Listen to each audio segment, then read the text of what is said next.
the future of India sitting in front of me.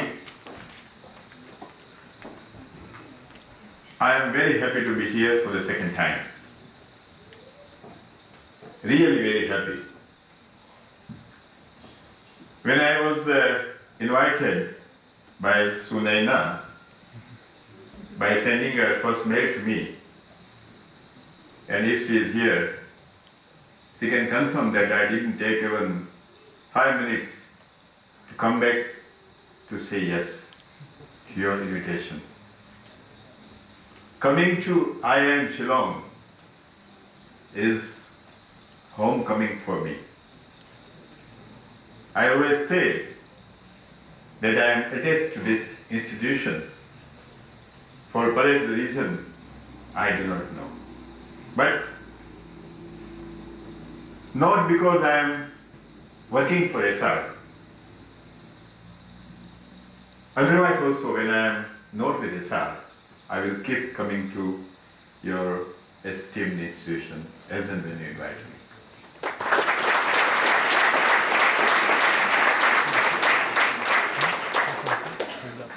This is perhaps because I am genetically from a family of teachers. I like to teach and I like to learn. That is perhaps the reason I keep on going to the places where I can talk to the people on any subject at any point in time, rather at no point in time. I restrict myself to my own profile or my own area of work. The thing I always enjoy and like to do is talking to the people. Thank you very much once again for inviting me to this vibrating place. When I go back, I'm always recharged. I get a lot of energy from this place.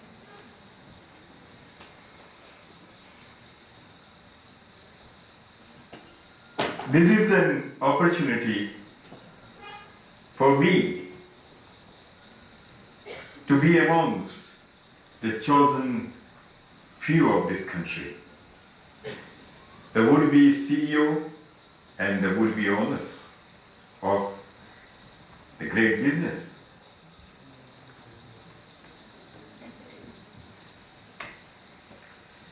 In 1990,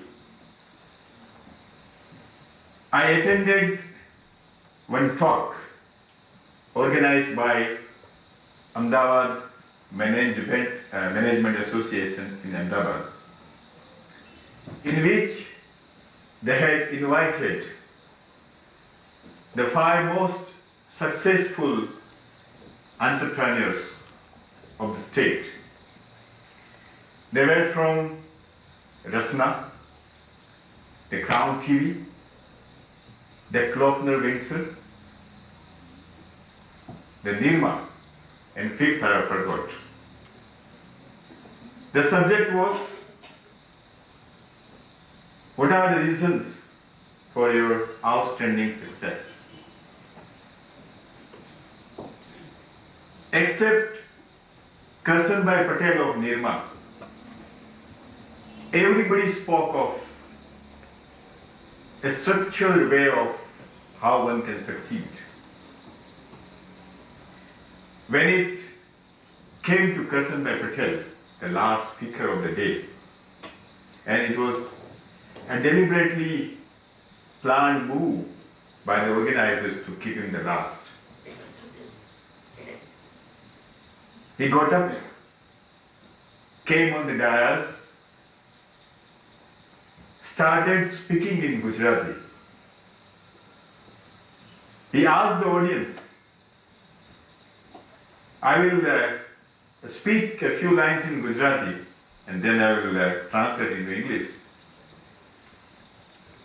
He said, તમારે શું સાંભળવું છે?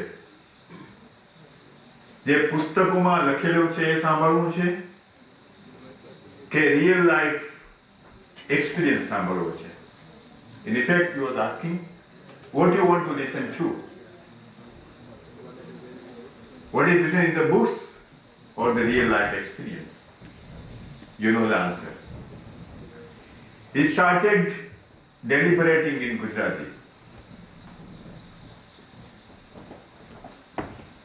He told that success of Nirma is not, or rather was not a planned kind of thing. It was more of a kind of vacuum available in the detergent market. I welcome Professor Ramdas, the next speaker. Sorry for coming late.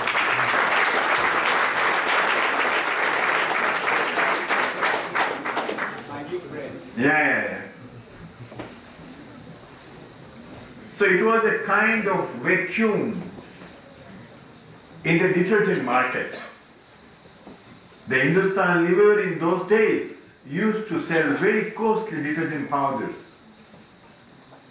I'm talking of 50s and 60s, where people could not afford the powder and the cakes. The powder was about 34 rupees a kg, and the cake was about 5 rupees. Now the same has gone up to 120 rupees and maybe 20 rupees. So what he thought,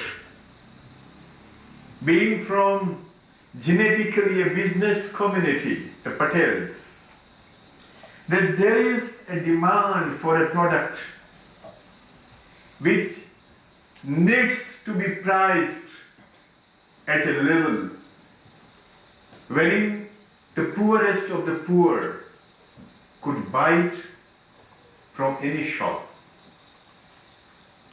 And I still remember, having born and brought up in Gujarat, I still remember that Nirma girl in the same packing which still is operate all throughout the country.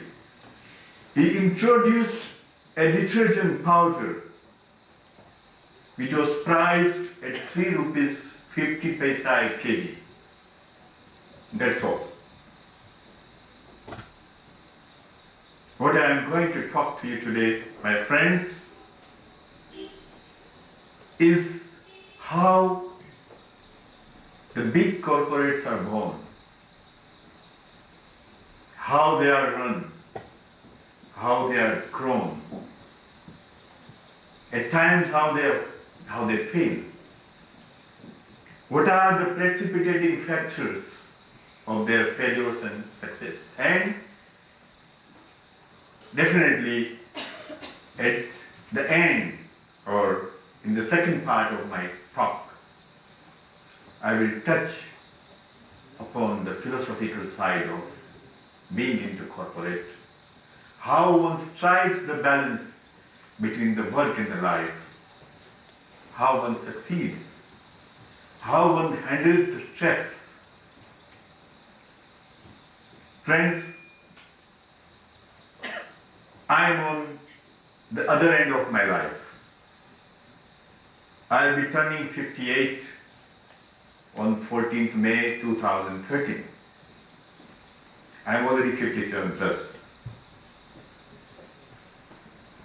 Still, I would not say I'm an opportunity gone. But I can very well say that you have all the opportunities in the world. The world is wide open. Make the best use of all the opportunities available to you. Last time when I was here, I was talking about the birth of a son. Today, for the benefit of those who were not there during the last talk, I would touch upon once more. Shashi and Ravi Ruya. See, the stories, real life stories are interesting because at a point in time, unless one documents it, they don't come to the light of the day. They don't see the light. What we see is the corporate. Now today, our investment in Gujarat is 1 lakh crore. But behind that, there is a real life story of two brothers, Shashikant Ruya and Ravikant Ruya.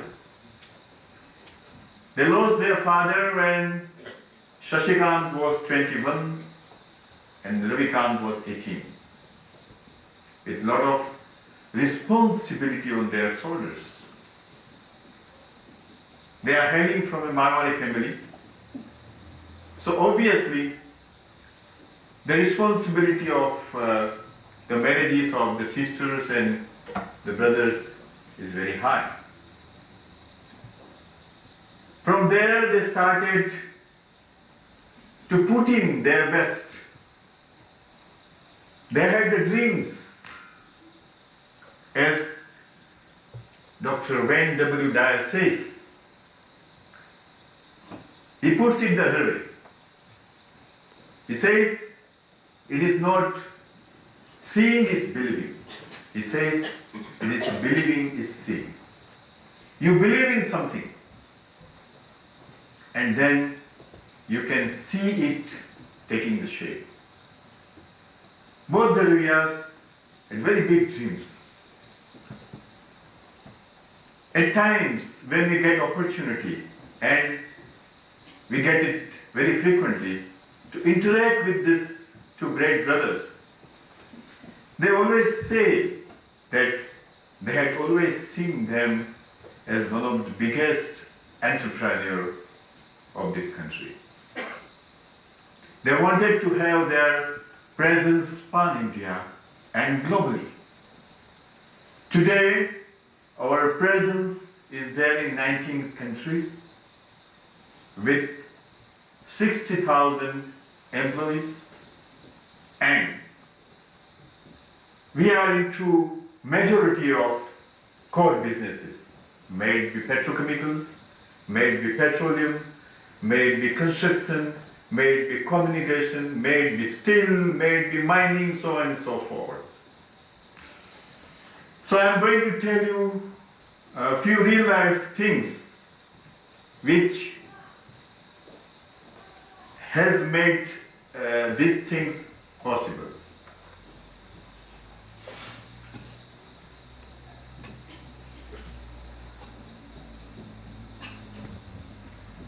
In 1995, Shashi Ruya was once traveling from Delhi to Mumbai. He was met by the then Chief Minister of Gujarat, Mr. Chimanbhai Patel, in an elevator. Those were the days of the license. You had to get the license for setting up an industry. You are all fortunate that that particular era has now ended. You think and you can do. He was traveling and in an elevator with the then Chief Minister, Mr. Chimanbhai Patel. Chimanbhai asked Shashi Ruya speaks Gujarati very well. Yes, Shashi Sahib, Indira Ben, I'm speaking in Gujarati to make it sound more real, then I will translate it for you also. Indira Bene મને ગુજરાત માટે refinery સ્થાપવા માટે 2 લાયસન્સની offer કરી છે. તમે એક refinery નાખી દો. Indira Gandhi, the then Prime Minister, had offered 2 licenses for setting up refineries in Gujarat. Why don't you take up one? Now think of this. 2 boys who were nothing. They were into some shipbuilding and allied activities in Chennai. He is offered, they had started their steel plant during that time. he is being offered a petroleum refinery, a very complex kind of an industry. Mr. Ruya says, Chimanbhai, I do not know anything about petrol except using it in my car. And what you are talking about is a massive investment in terms of finance and in terms of technology. I have neither. But I will think. The great people, what I was talking about now, once you sow a seed in their brain, give them an idea, they cannot sleep. They keep on munching over that idea throughout the day, nights, sleeping, when they are awake, when they are traveling, when they are eating. At the end of the day, they see that it takes shape and it is born. He went back to Mumbai, talked to his younger brother Ravi. So उसने बोला कि क्या करेंगे रवि? रवि साहब ने बताया कि देख लेते हैं, करते हैं.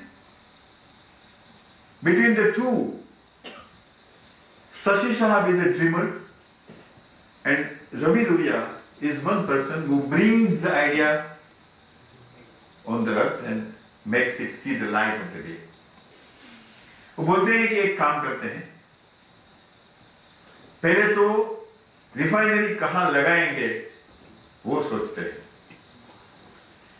This is a very, very big question and very strategic question. Friends, when you are thinking of a refinery, what is the first thing which will come to your mind? Any guess? Pardon? It's the crude oil. You have to get the crude at the right price, in the right time. Crude is such a volatile item that you cannot keep a big inventory. So you have to decide a place where crude can reach to you in the shortest period of time, so that you can control the volatility, and thereby, once your refinery is set up, they call it gross refiner's margin, GRM. The GRM is a figure which is decided on per barrel. I'll come to that later. So all over the सोचा कि कहाँ लगाएंगे? Since it was a license in Gujarat, rather for Gujarat, they decided to set up the refinery somewhere near to the sea coast. So they decided to start searching for land near Jamnagar. The reason? Jamnagar is very close to the Gulf of the Kutch, where if you happen to come to Jamnagar, I'll take you there. The location of the jetty and the storage of crude oil is very crucial. So when it was decided to put the plant, they brainstormed and decided to put it in the Gulf of Kutch, or nearness to the Gulf of Kutch. Why? Because all the oil producing countries are at a distance of 2.5 days from where our jetty is right now and where our port, there is crude oil storage. So you can get your crude in 2.5 days. The jetty is so located that you don't have to do the dredging. Because of the sea, there is a lot of siltation, there is a lot of deposits of salts and all. So if the draft is not available for all 12 months. What you will do is, you have to keep on removing that sludge to allow your large ships to take the berth on the jetty, which is a very costly operation, time consuming, and at a point in time, you have to suspend the arrival of your ship for a few days. So they decided that Varinar is one place where you can put up your jetty, where the draft is 18 meters, minimum required is 13 meters, and for very large crude carriers, they are known as VLCC, you can put your single point mooring point. They are the floating entity where you can connect your ships with a hose pipe and transfer the crude oil through subsea pipeline to the crude oil storage tank. The draft needed is 30 meters. So these both were conducive as far as the location of jetty was concerned. So they put up their jetty there. Refinery is one thing which requires 100% commitment, 100% dedication. Either it is black or it is white. There is no gray. You cannot put or take any chances or put anything to chances.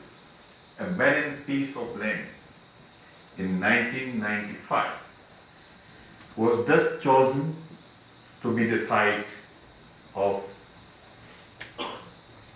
considering Reliance's refinery and other IOC's refinery, one of the moderately sized refinery of this country. The refineries are sized in terms of MMTPA, is a million metric tons per annum. We started a refinery of 10.5 MMTPA nameplate size. Why I quote a nameplate? I will come again. This needs vision and courage to sustain. The promoter starts thinking when others have exhausted their ideas or rather left with nothing. They have developed a thing which can think out of the box. In all conglomerates and the size of SR and Reliance Industries, you have to have a kind of thinking which goes beyond a particular line. There cannot be a structured thinking. There has to be to start with. But at the end, when you are stuck up, friends, you have to come out with the ideas which, on the face of it, the people won't buy in the beginning. But at the end, they will succeed. I am going to give the examples also to prove my point. Recently, we have an issue of sales tax. So you must be knowing about it. Government of Gujarat gave us a scheme which they give to all industries. I was also under the same. I was running my own industry for 15 years. 1995-2000, they call it the sales tax incentive, in which you have to collect sales tax from the customers, but you don't have to pay to the department. You collect it for a period of 10 years, plow it back, or invest, or rather reinvest that amount. It was about 10,000 crores. in your expansion, and then in a stipulated period of time, you have to pay it back to the government in installments. This was the scheme in brief. This is called a deferment scheme. There was another scheme also in which you can take the full exemption from paying the sales tax. We opted for the sales tax deferment. Because of a cyclone in Gujarat, when our refinery was being erected, all the machineries had come on site. We had then also invested about 5,000 crores on machineries. Machineries on site, but erection was so badly hampered that we could not complete our erection, and because of that our commissioning in a stipulated period of time. So government came out with a notice that you cannot keep this money with you and you have to pay this back in one installment. Now this is a challenge. If you have to pay 8,050 crores immediately, any industry's balance sheet would definitely go into red. Now think the power of sustaining of these people. Anybody would go to the court, there is step one, we also went. Against the government. There we won. We were told that you can avail this and you can pay it back in so many installments and finish it off. So, against that, the government of Gujarat went into the Supreme Court. There we lost. We were told by the government to pay the amount immediately. But as the lawyers are, they would not pay that fast.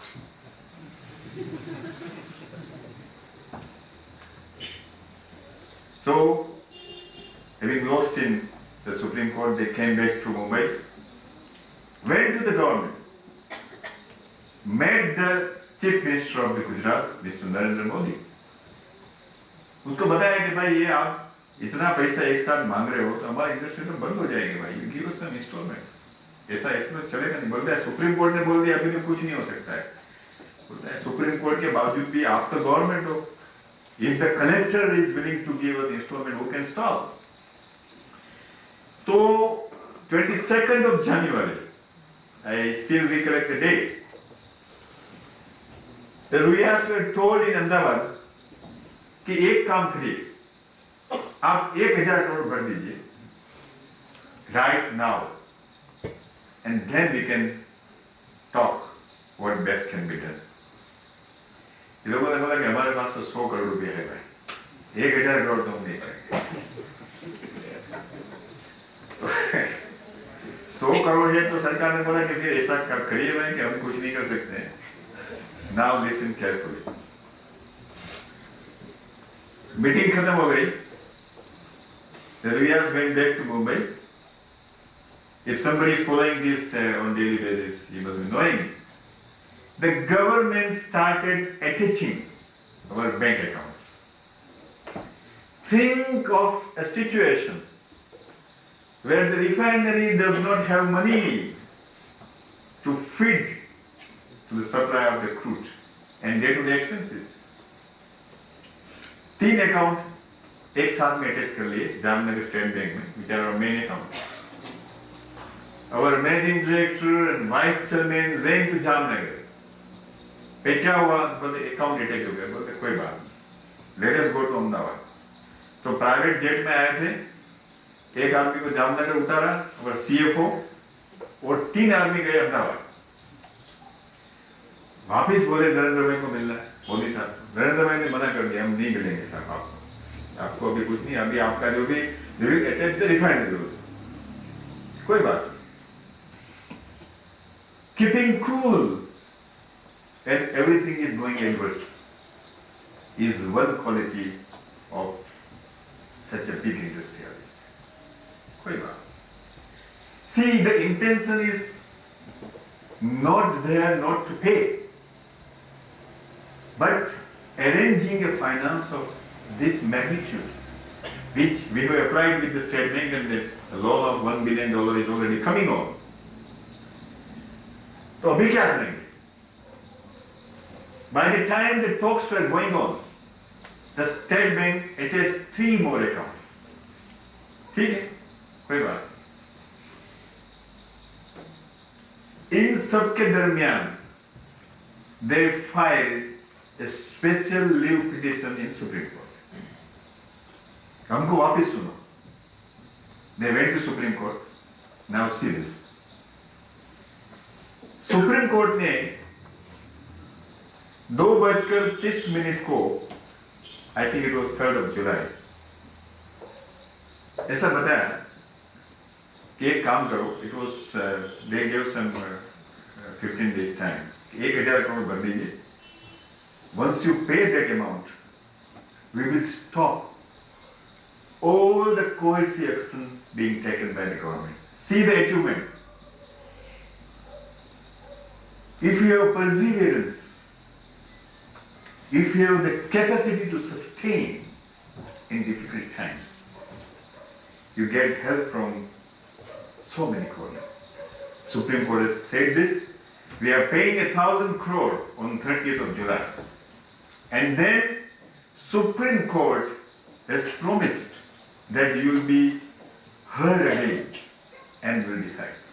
Once some sign of positive input comes, some optimism is shown by the body as high as Supreme Court, you can always bank upon it and carry on your business. Friends, this is an example of staying put. Whatever the difficulty is there, whatever magnitude, whatever kind, legal, financial, production, whatever, stay put. This will take you to the heights you always or you have any time coveted. These are the lessons I have been learning as corporate head by my interactions with my directors.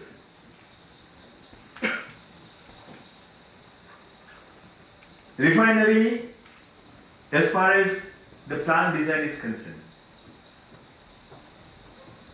there are kilometers of pipelines. There are kilometers of electrical cables.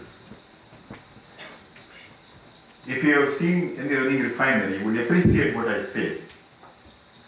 That entire refinery is controlled by a central control system, which is fully computerized. All the machineries in the plant have a connection through a cable to this central nervous system. It controls the whole refinery. Kilometers of the pipelines have many joints.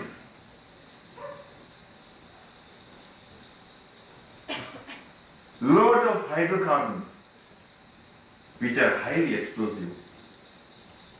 They can form cloud, which can catch fire from a distance of 50 meters even, can blow off a refinery in a few seconds. So you have to be very sure of what you are doing. There is no second chance, as in life and in refinery, there is not a second chance. You have to be the right first time and always. And I say that even the smallest leakage, sir, can blow off a refinery. Likewise, in the life, in your professional career, whatever you do, be sure that there is no leakage as far as your moral character or any other attributes are concerned. Make sure that you are as strong as anything.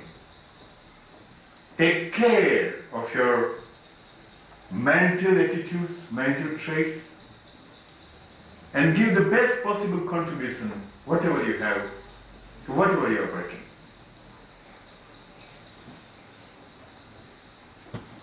Once more, coming back to the design of the refinery, you have a crude distillation column, the first step, where the crude enters, and the distillation at a higher temperature starts. It's about 360 degrees plus. Immediately after that, there is a vacuum distillation column where the vacuum is applied and crude में से petrol, naphtha, diesel, kerosene, aviation fuel, furnace oil, fuel oil is separated. मैं उसको पंचमहाभूत बोलता हूँ. Crude is a पंचमहाभूत. हमारा जैसे body होता है. When we are dead, we are back to the origin. Likewise, the situation is reversed here. We have the crude here, and we disintegrate the crude into so many value-added products. What happens is, at a point in time, the pressure in the column increases, and there are not many methods available to release the pressure. You cannot shut down the plant. You cannot shut down the refinery. Normally, for the sake of information, I must tell that refinery is normally taking a shutdown after 3 years. When entire refinery is opened, the plants, the columns, the trays, the packings, everything is cleaned and everything is reassembled. This is known as turnaround. Entire world is watching. Entire world is watching when you are making a turnaround.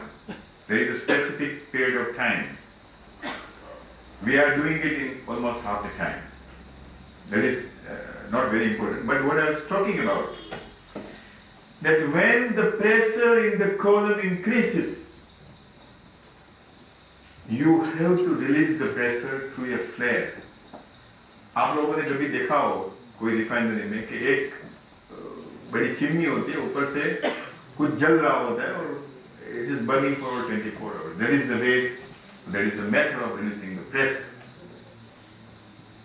In life also, friends, when you feel stressed, when you have some pressure, which you feel that you otherwise can't exhaust, let it go through that. Let it pass. Everything passes. So flare is one thing through which the refinery releases pressure. In the case of a human being, you have to find your own flare and try and release the pressure through that flare.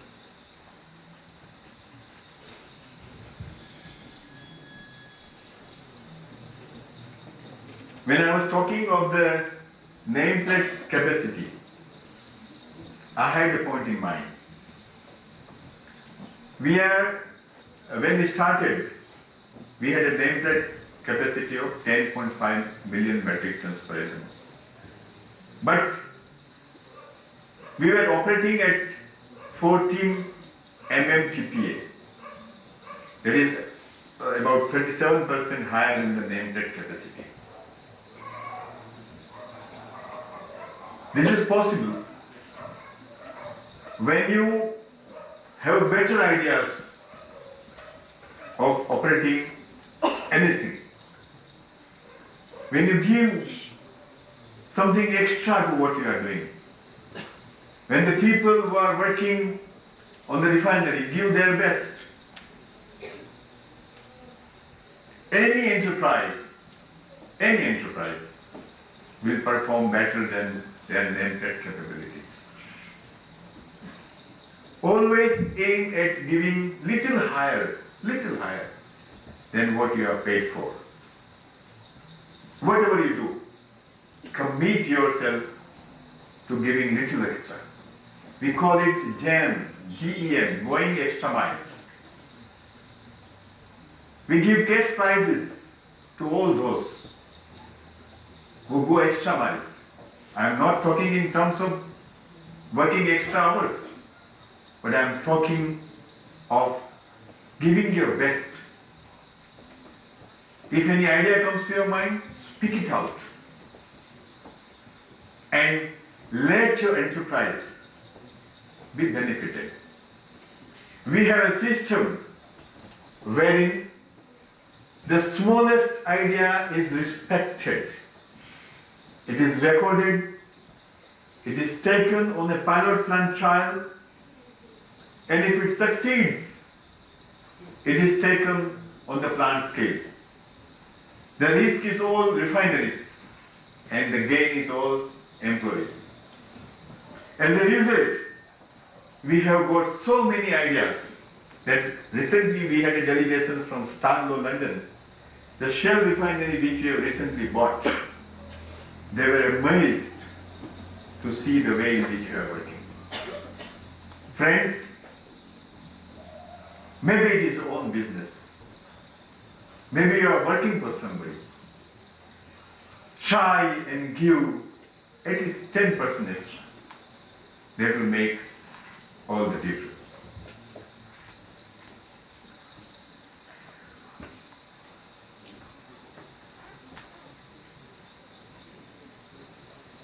There is one more principle which any good employer always keeps in mind. This concern for production, concern for the people. You have to strike a balance between the two.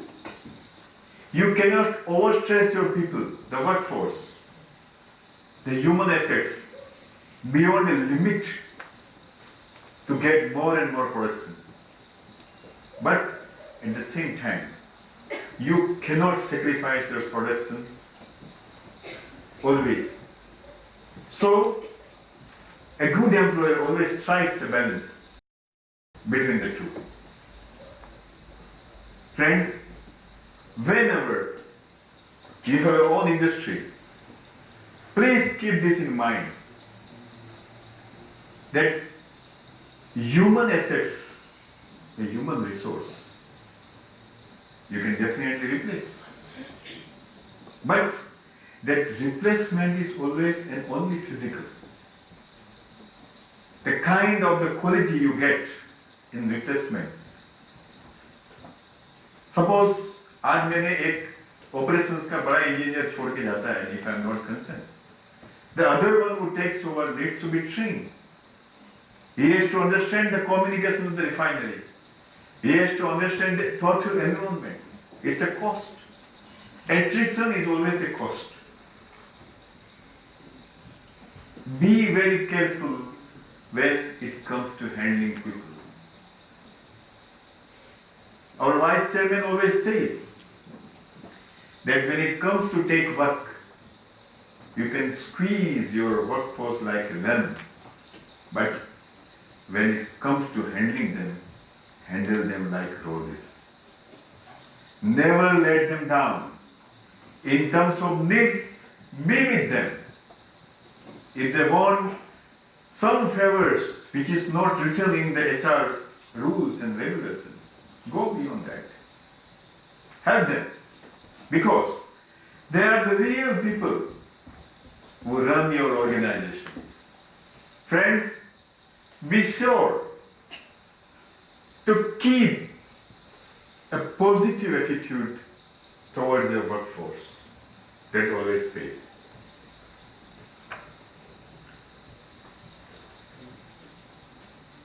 I was sitting with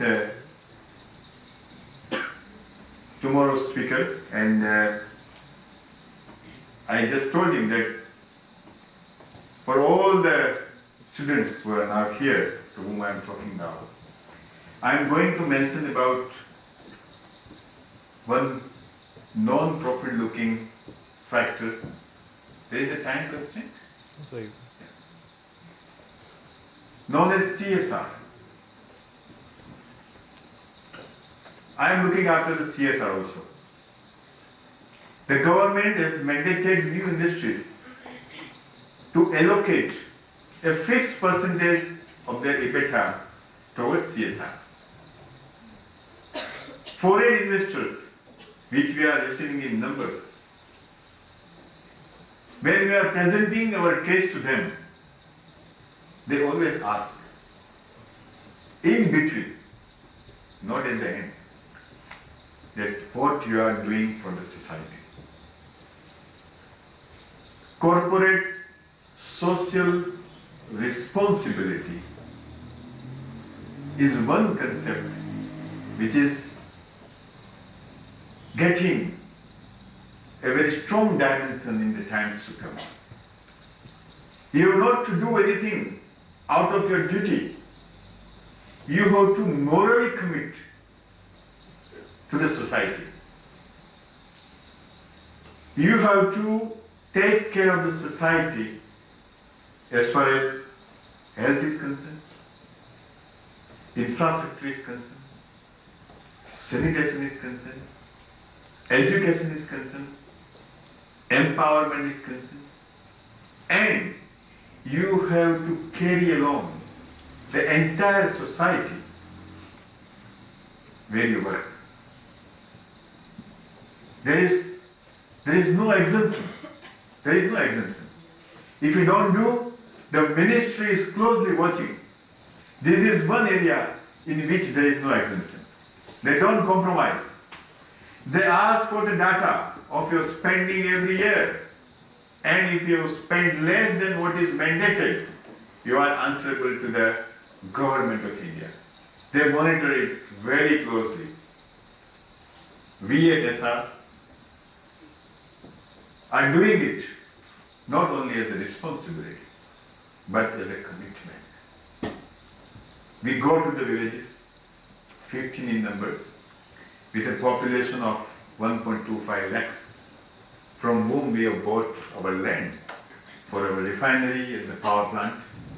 We have 1,200 megawatt of power plant in Jamnagar. We talk to them. Once their land is gone, friends, think of this. Land is a perennial thing. It gives you earning all throughout your life. But once the land is gone, you are left with what? You have to assure a kind of direct and indirect employment, which we do. We hire their equipments, we hire their vehicles, we educate their kids, we give scholarship, we give them Narmada water for drinking, because since our refinery is close to the sea coast, the water table has gone very saline, so water is not potable. So as a corporate social responsibility, we give them good water for drinking. We participate in malnutrition program by the government of Gujarat. We distribute education kits every year. We provide them to set up their own small industries by empowering women folk. Because, of course, that could be a separate subject for debate. आज की तारीख में भी, women are the most discriminated entity, not only in India, all throughout the world. Let us not talk of only India which is developing, but in many developed countries also, I have seen that women are a compromised entity. We go to the villages, talk to them. साहब जो कल बोलने वाले हैं वो micro finance हमारी ओर से करते हैं. We may tie up with the companies like you, sir, in the future, and try to empower them, make them independent, make them stand on their feet.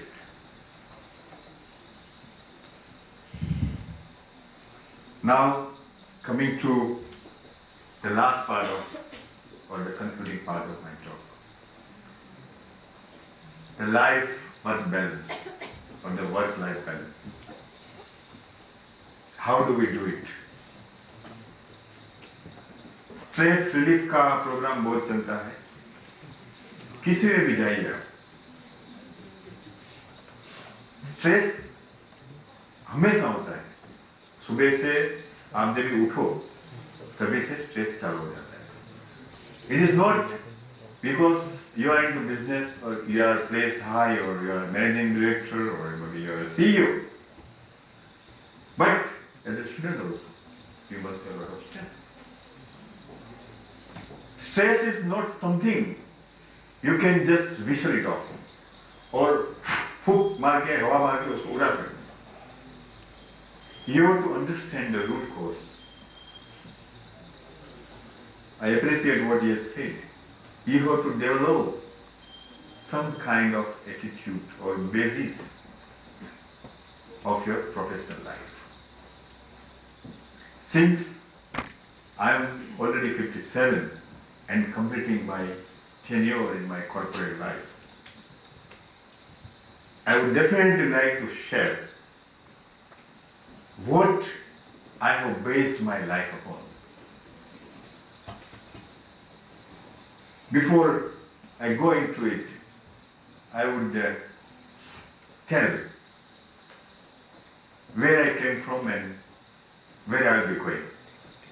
I lost my father when I was 7 years old. We were 8 people to eat. Brothers and sisters, my grandfather, grandmother, my mother, nobody to earn. Lekin, as I started, we had a dream. I'd always seen myself as a successful industrialist. I don't know where it came from. Then I completed my studies in Jamnagar. I was a university topper in BSc. Then the world was wide open for me as far as further studies was concerned.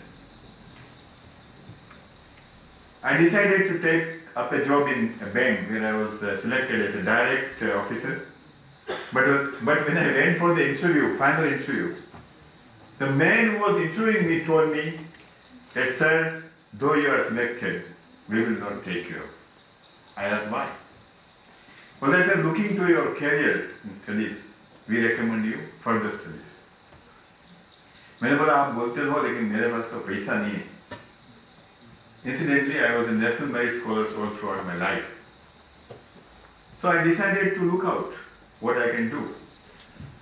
In those days, Department of Chemical Technology in Mumbai, Matunga was considered one of the, even today it is one of the topmost institutions in the country as far as engineering is concerned.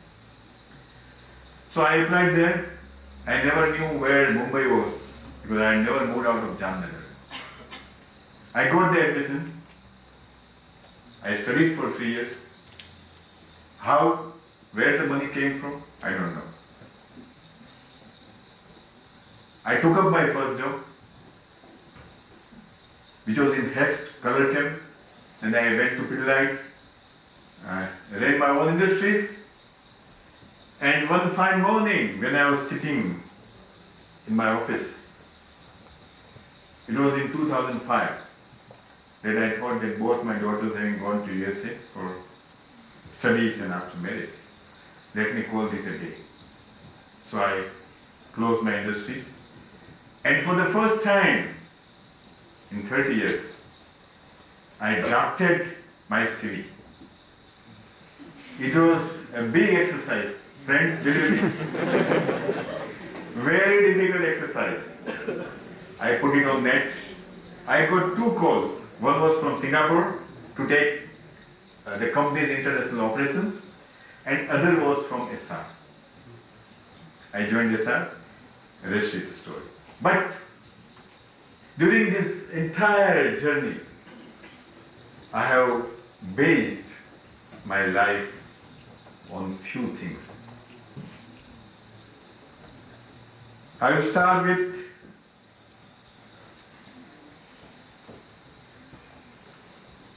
There is a Rucha in Rigveda.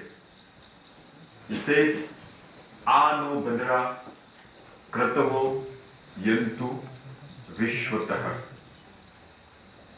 चारों ओर से हमें सुंदर विचार की प्राप्ति हो. When I get up in the morning, I always pray God that God, please take me through this one single day. Help me doing something which gives me good thoughts. And if you have good thoughts, the good deeds have to follow. That is the first basis of my life, whatever it is.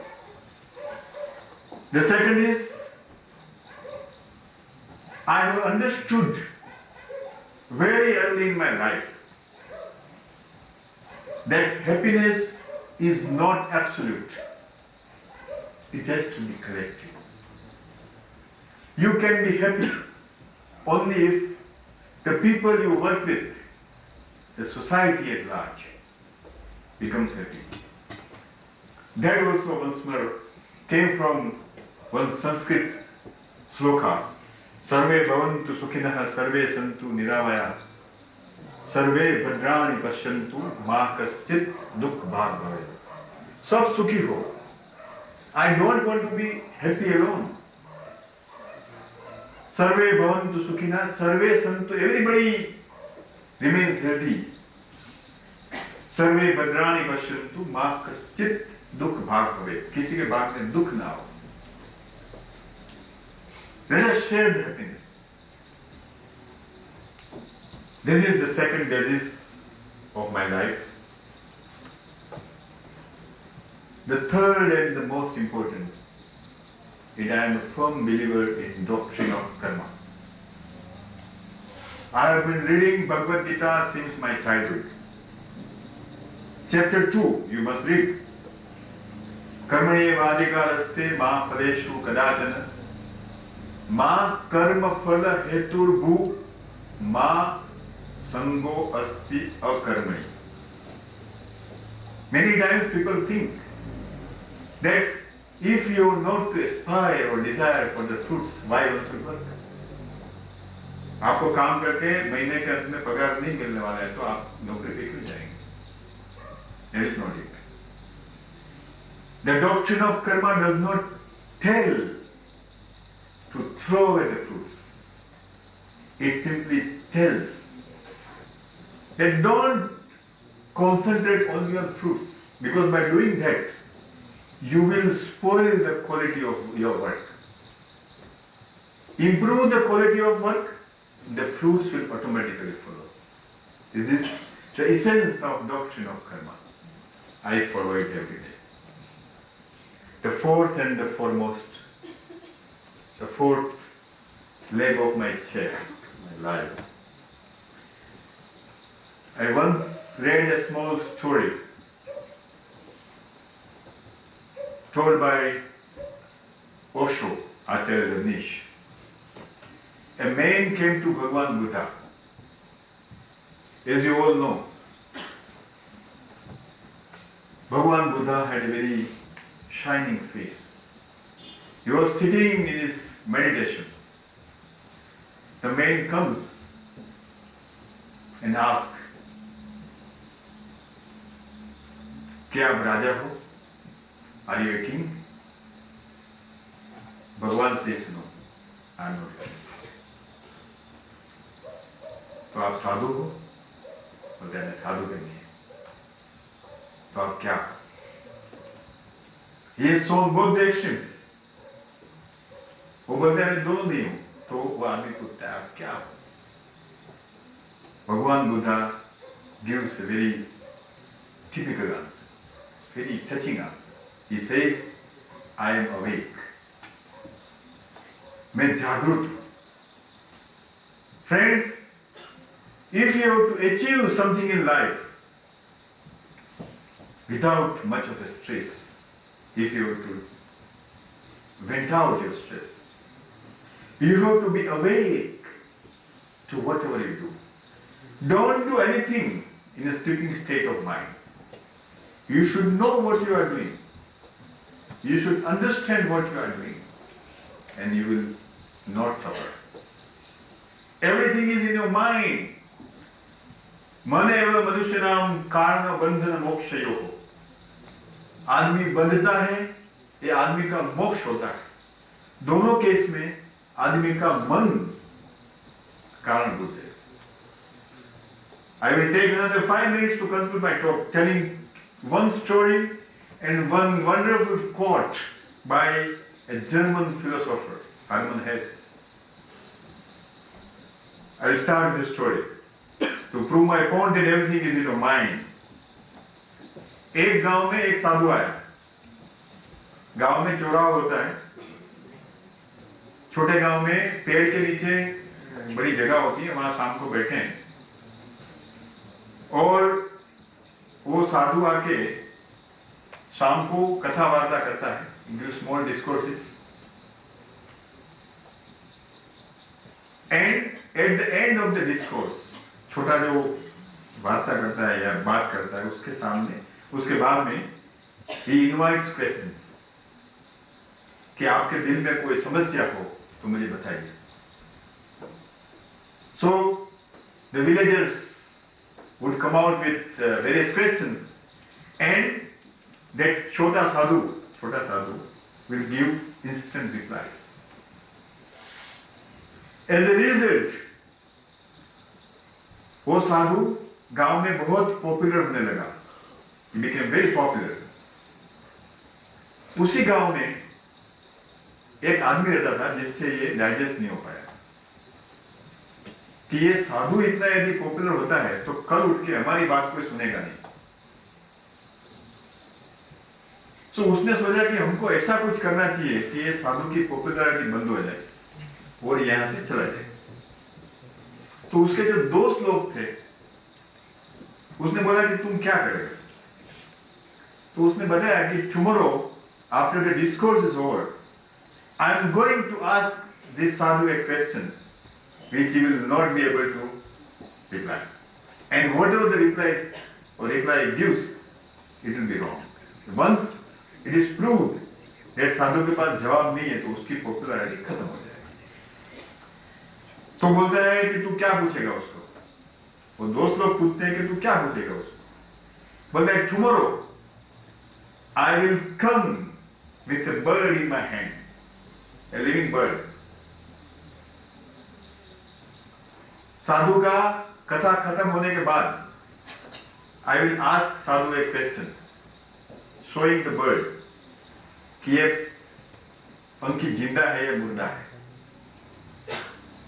If he says ये पंखी जिंदा है तो मैं उसका गला दबा के उसको मार के छोड़ दूंगा, तो उसका जवाब गलत हो जाएगा. और वो बोलता है कि पंखी मुर्दा है तो मैं पंखी को छोड़ दूंगा. तो in other case he is proved wrong and his care is cut off. Next day in the evening, the sadhu comes, gives his discourse, invites question. That wicked man stands up with a bird in his hand. He asked the sadhu, tell me, if the bird is living or dead. पूरी सभा में सन्नाटा हो गया. लोगों को मालूम था कि आज कुछ नया होने वाला है, आज इसका खेल खत्म होने वाला है. बट जिसके दिल के अंदर कोई पाप नहीं है, it is very difficult to defeat. तो वो आदमी खड़ा है, उसका सवाल सभा में तैरता है, is floating in the air.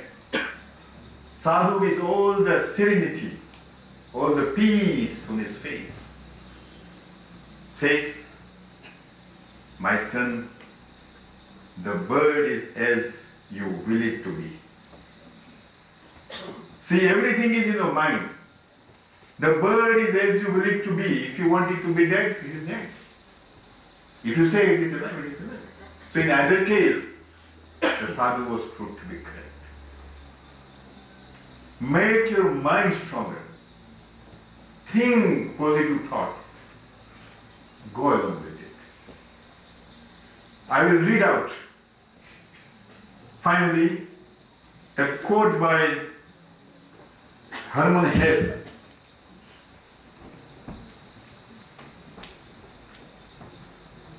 I remember most of it, but I do not want to miss a single word, so I read it out to you. It says, "The world is perfect at every moment.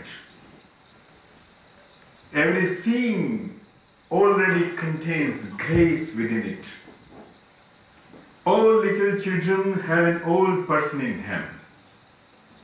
Every infant has death within it, and all dying people have within them an eternal life. It is not possible to see in another person how far along the way he is. In the bandit and the dice player, a Buddha is waiting. And in the Brahmin, a bandit. In the depths of meditation lies the possibility of cutting through time, of seeing the simultaneity of all the past, present, and future life, and within that, everything is good, all is perfect, all is Brahma. Thus, I see life and death, seeing and holiness, intelligence and foolishness must be as they are. It only requires my consent and my willingness, my acceptance, and it will be good for me, can never harm me. Let it be. Love it. Be glad to be a part of it. And finally, before I conclude, I would request all of you to find time to meditate at least for 10 minutes a day. By meditation, we have many misunderstandings, but just close your eyes, breathe deep, if possible, from your belly, and I am sure you will see the difference in a few days. Thank you very much. Wish you a very good health, be happy, and reach to your goals. God bless you. Thank you very much.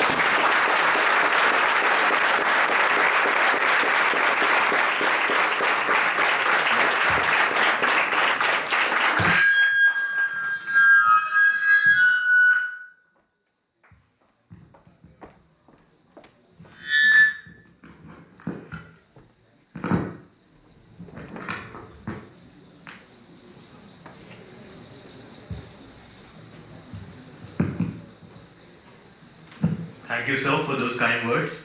One of the major goals of I Am Shillong was to enable us not only to become future good managers, but to become good human beings. I'm sure your talk will go a long way in helping us achieve this goal. I now open the floor for some questions. We'll have 10 to 15 minutes of question and answers. Any questions from the audience?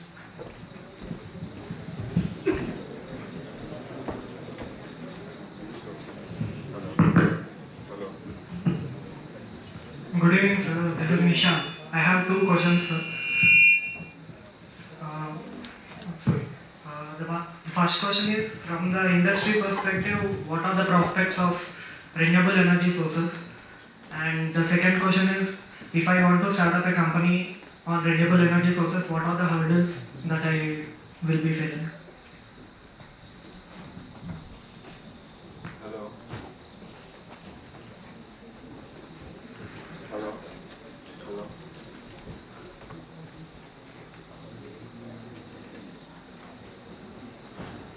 Hello. Hello. Use that.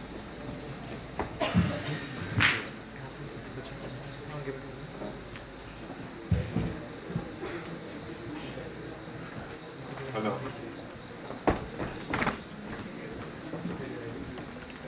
Hello.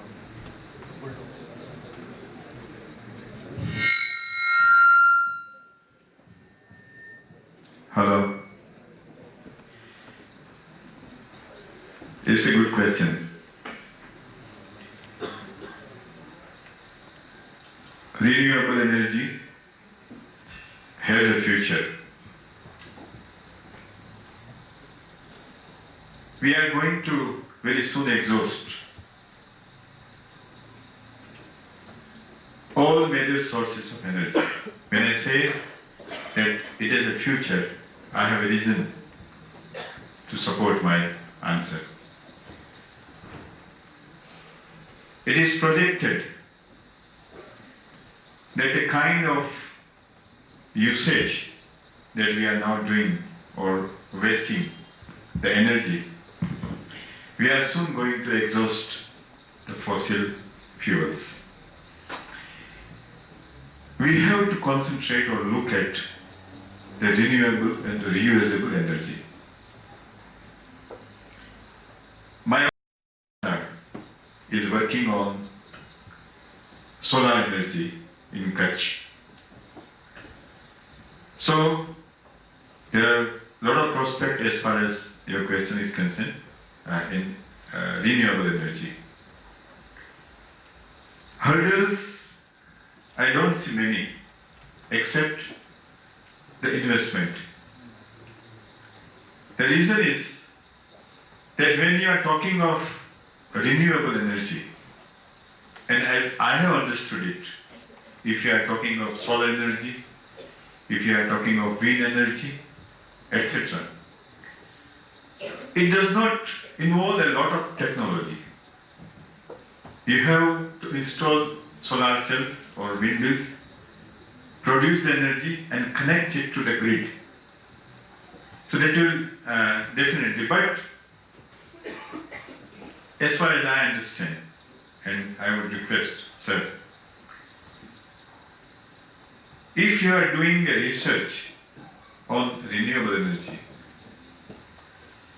try and find out if you can effectively reduce the land space required in installing solar plants. Because that is a major hurdle. If you are talking of hurdle, not in the real sense, but as it is, because the land also is going to be a very costly affair in the times to come. To give you an example, in Jamnagar, when we started buying land in 1995, we bought land at about a crore rupee, not crore, 16 into 6, 96,000, 1 lakh rupee per hectare. I'm talking of 1995. Today, we are paying 6 crore rupees per hectare. So land is going to be a costly affair. If you are really looking at setting up something, I'm sure the future is very bright. You can go. Yeah? My name is Rohit Saket. I'm from PGP 11. Sir, when we talk about communication, a lot of it is also about corporate branding. And one of the biggest stakeholders in corporate branding is an employee. So considering the increased avenues of communication for the employees with the external world, do you see it as a challenge or an opportunity in building a corporate image? Corporate branding for all corporates is going to be a necessity. So it's an opportunity. Let me start from there. I'll give you an example. If you have been following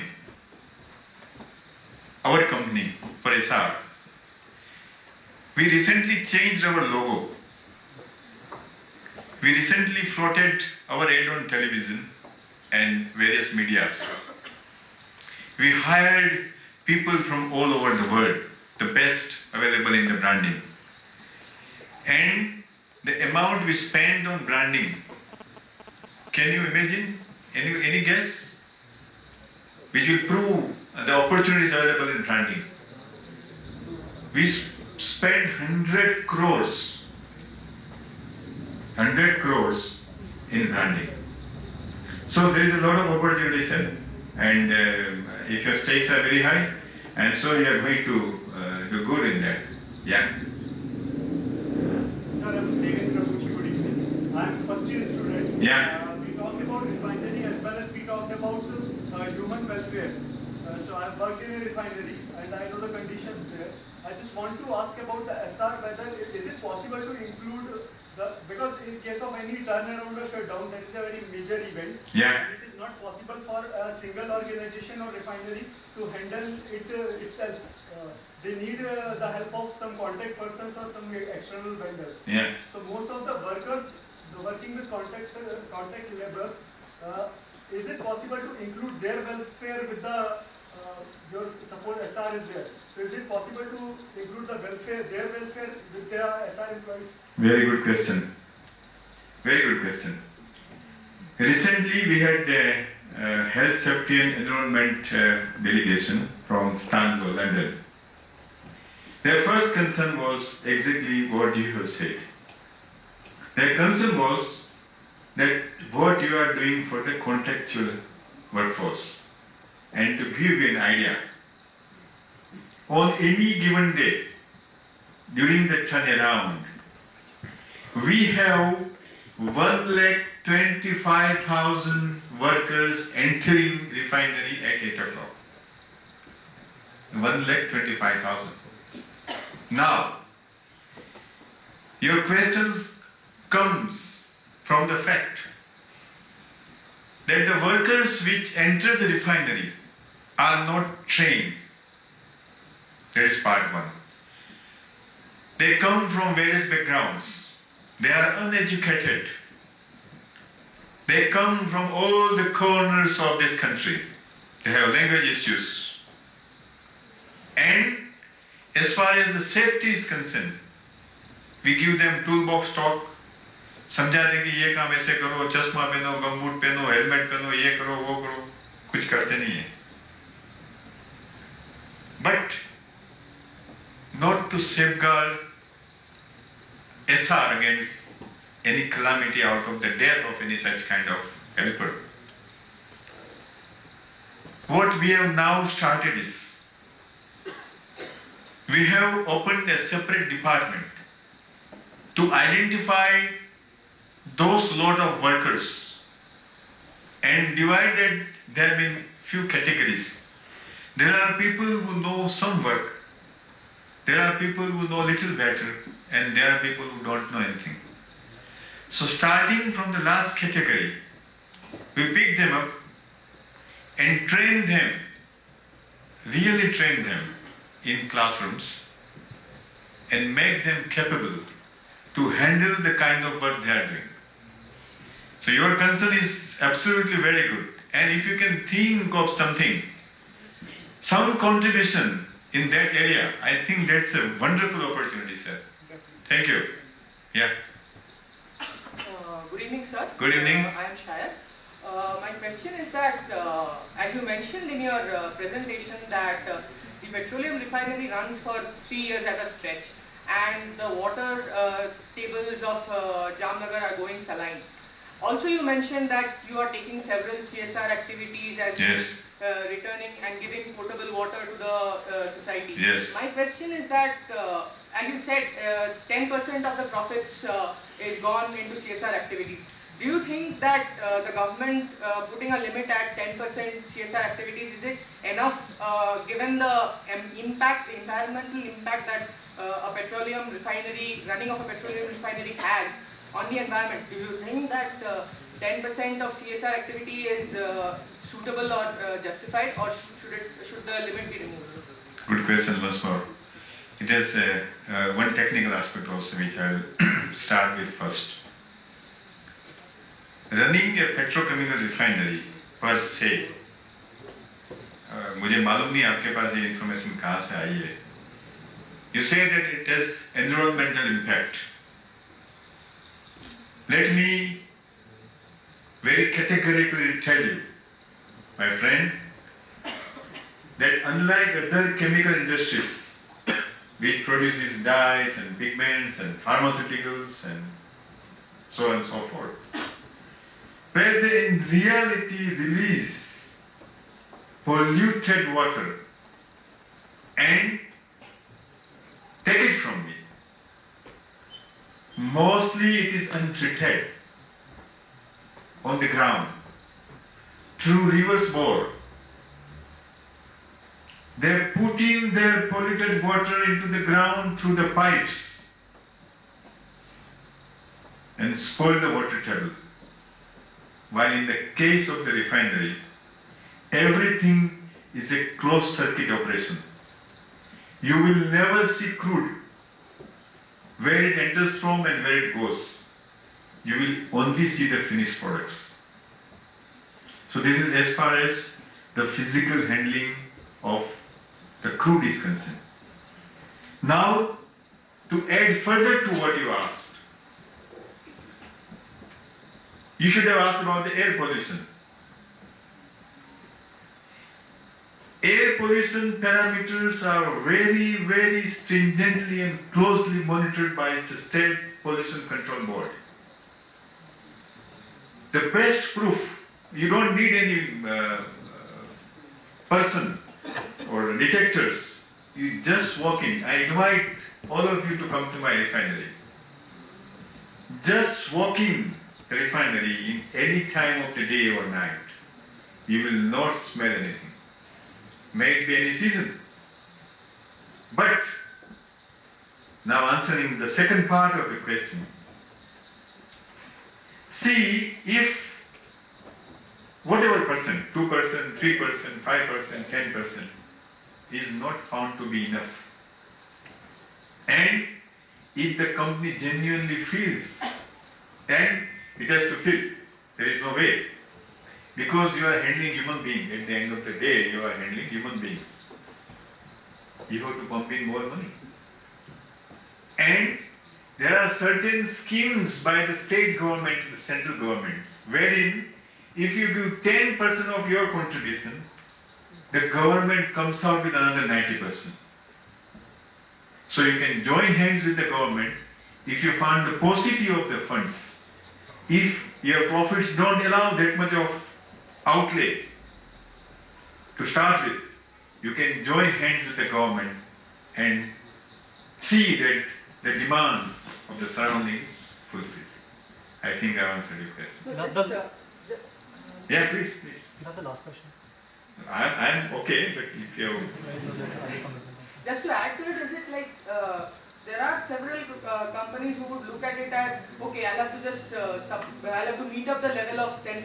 What I'm saying is, should the cap not be removed and let it open for companies to contribute to CSR as much as they want? cap can't be removed.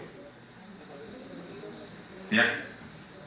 One of the things that you talked about is that you provide, like you take land for expansion or setting up for new plants. So you work for providing nutrition or providing education. Whatever. So considering land is a perennial source of employment for those people, how do you manage to provide not only for the present generation of those people, but for the future generation of those people? How do you ensure their livelihood is sustained? Once more, a good question. Since I'm working on the CSR also, see, any project of our size and kind, anywhere in the country, has to grow, has to expand, has to put in fresh funds. Running a project is like riding a bicycle or running on a treadmill bed. Either you keep running, either you keep pedaling or get down. No industrialist would wish to get down on the bed or the bicycle. He keeps on pedaling. When I opened my talk, I mentioned that they always come out with the new ideas of investments. The promoters of late have become now investors. They call their CEOs, hand over the keys of the refinery and say that this is your refinery now. We want 25% of post-tax profit. क्या करना क्या नहीं करना आपको देखना है.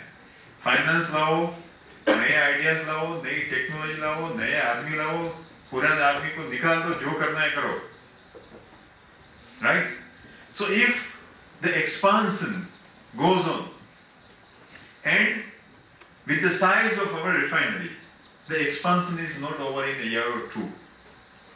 For example, I will give you the story of our power plant. We have set up a target of producing 6,000 megawatt in Jamnagar. The first phase took us 4 years, 600 megawatts. Another phase took us 3 years. If we have to go to 6,000 megawatts, it will take another 8-10 years. By the time we are through with that particular project, we are ready with the project of petrochemicals, which is another 50,000 crore rupees of investment.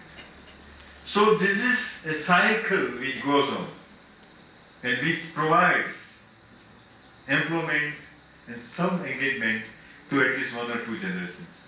And beyond that, I think we will not be looking to see what is happening. Then are they ready for the industry interface? I mean, to switch from agriculture to industry is a very big task. Are they ready for it? See, they have already done so. From the proceeds of selling their land, they have already turned into industrialists. If you come and see the vicinity and the surrounding of the refinery, you will see the difference. They have grown. I will say that the people, I am not exaggerating. The people who sold their land for something, उसके proceeds में से they bought heavy machineries, there are JCB and IVAs and dumpers and trucks and breakers, pneumatic breakers and all, because they knew that the same machines are going to be engaged by the refinery. Refinery would not invest in machineries. They would hire the machineries from the surrounding. जिसके पास पाँव में sleeper पहनने का पैसा नहीं था, I am not exaggerating, my friends. These are real life stories. Have gone billionaires. What has happened is कि ये जमीन जो बेची उसने, जिसका 2,000 रुपए कोई देता नहीं था, our company paid 18,000 rupees 9 times. What they had done is partly they have reinvested into some other land. So they have maintained the status of being a farmer. At the same time, they have utilized the balance of fund to buy the heavy machineries, which they are now putting on the refinery. So this goes on. Yeah? Sir, you are talking about the solar power plant in Jamshedpur, sir. Sir, actually, Germany is the leaders in the solar power plant as producer. Yeah. But it is one among the temperate countries in the world. But India, being a tropical country and with more opportunities to produce the solar power, but still India lacks in that concept. And in the future investment for energy production also, it is going for thermal power plant only. Yeah. What is the problem in India because it's not going for solar power plant? Other than as you told that the land, the cost of land and installment. See, one is the cost of land, and other, as per one study, as of now, because of the cost of land and because of the preliminary designs of the solar cells, which is improving day by day, the IRR is not as per the expectation of the investors. So most of the people or investors are going out for thermal power plants. But the things are going to change in another 5 years, my friend. Keep this in mind. Yeah? Last one. So this is the last question, friends.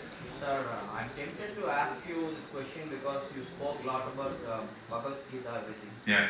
So, you see, we read a lot about those who succeed in business, everything. But there are so many losses and pains they have met as they along their career path.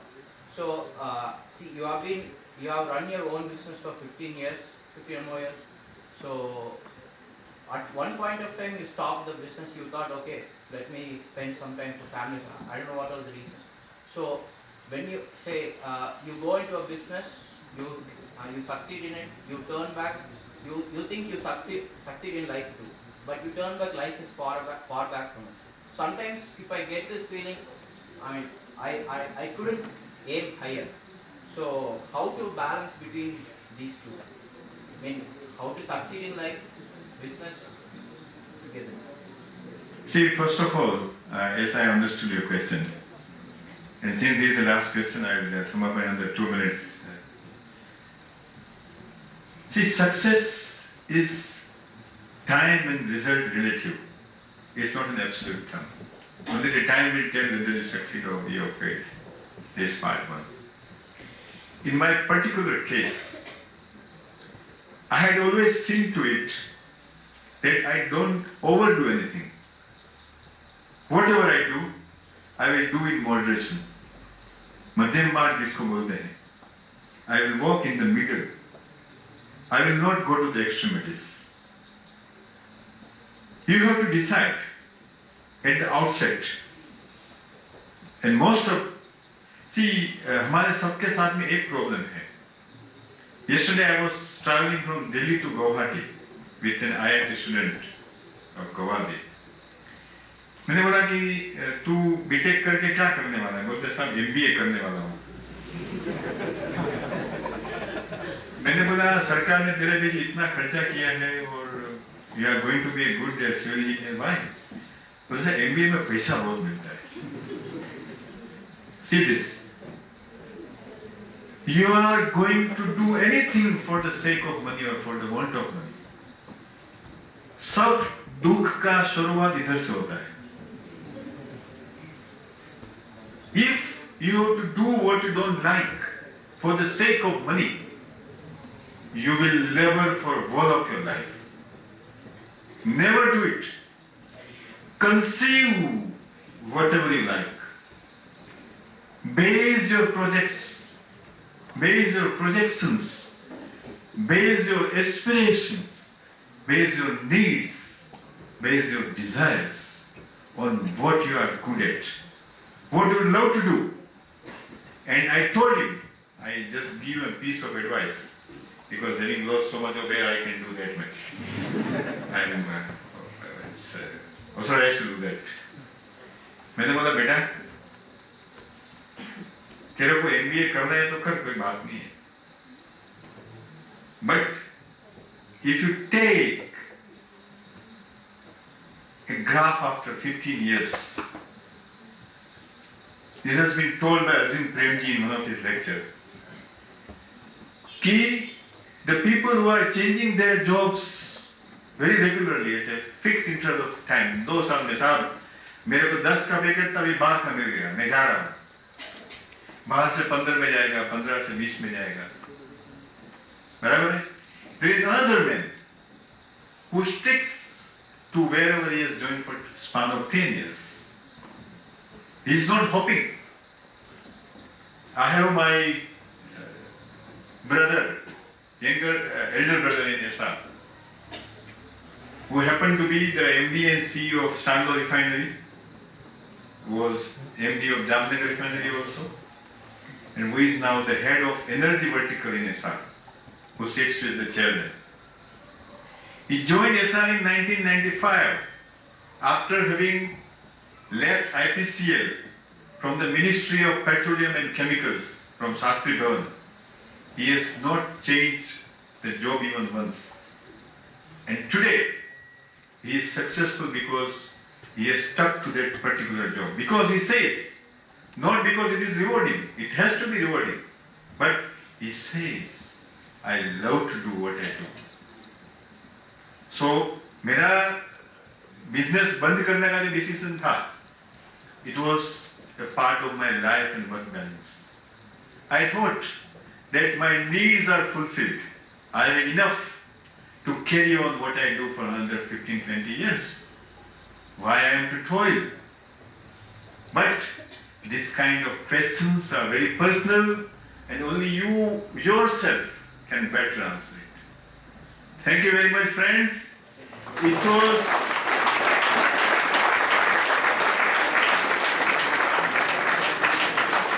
It was more an opportunity for me to talk to you. I am a lifetime learner. I keep on learning. I like to read, I like to sing, I like to write. I like to talk to people, I like to travel. And if you do not want to grow old, keep doing something. Develop some hobby. ऐसा नहीं है कि आप गाना है तो जगजीत सिंह बन जाएंगे, ऐसा नहीं है. It is swant sukhai, for personal pleasure. Do it, give the best to the life, and life will give the best to you. Thank you very much.